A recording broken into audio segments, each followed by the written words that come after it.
مسجد تہجد کیا ہے؟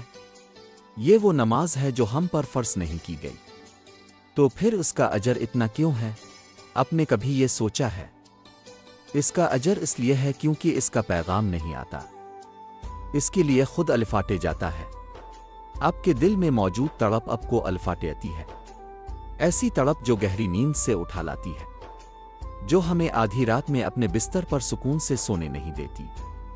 اور اس تڑپ کے ساتھ جب بندہ اپنے رب کے حضور اپنی پیشانی زمیں پر رکھتا ہے تو اس کا وہ سجدہ اسے فرش سے عرش پر لے جاتا ہے۔ اس خدائے بزرگ و برتر کی رحمت اپنے بندے کو اپنے سائے میں لے لیتی ہے۔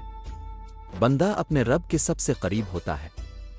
اس وقت بندے کا بہایا ہوا ہر آنسو مکھ سے بہتا ہے اور سکون دل میں آتار دیا جاتا ہے، ہر تکلیف ہوا میں کھوسی جاتی ہے۔ اس وقت رب اتنا قریب محسوس ہوتا ہے کہ لگتا ہے بس وہ ہمیں ہی سن رہا ہے۔ وہ ہمارے اندر ایک ایسا یقین پیدا کر دیتا ہے کہ اس نے ہماری مانگی ہر دعا کو قبول کر لیا ہے اور ہماری ہر خواہش کو صحیح وقت پر پورا کر دے گا۔ تہجد کا وقت خدا کی محبت کا عروج ہوتا ہے۔ تہجد بہت خاص ہوتی ہے، بہت خاص۔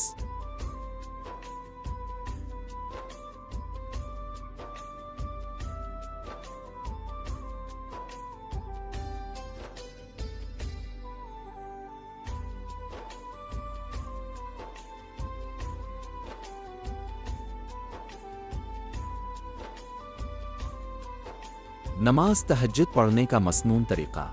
حضرت اسود بن یزید نے ایک مرتبہ حضرت عائشہ رضی اللہ تعالیٰ عنہا سے سوال کیا کہ نبی اکرم صلی اللہ علیہ وسلم تہجد کی نماز کیسے پڑھتے، یعنی آپ کا کیا معمول تھا؟ تو المومنین حضرت عائشہ صدیقہ رضی اللہ تعالیٰ عنہا فرماتی ہیں کہ اب شروع رات میں سو جاتے اور رات کے دوسرے حصہ میں الفاٹے جاتے، پھر اب تہجد کی نماز ادا فرماتے اور رات ختم ہونے سے کچھ وقت پہلے تک نماز پڑھ لیتے اور رات کا کچھ حصہ بچا لیتے، پھر آپ اپنے بچھونے پر تشریف لاتے تاکہ رات کی تھکن اتر جائے اور صبح فرض نماز کے لیے طبیعت میں تازگی اور نشاط پیدا ہو جائے۔ اگر ازواج کی طرف حاجت ہوتی تو کبھی کبھی اسی وقت میں پوری کر لیتے، پھر جب مؤذن اذان فجر دیتا تو تیزی سے الفاٹتی، یعنی تھکن ختم ہو جاتی۔ اب اگر غسل کی حاجت ہوتی تو غسل فرماتے، ورنہ وضو کر کے نماز کے لیے باہر تشریف لے جاتے۔ مفہوم حدیث 1088 باب من نام اول اللیل و اخرا صحیح البخاری۔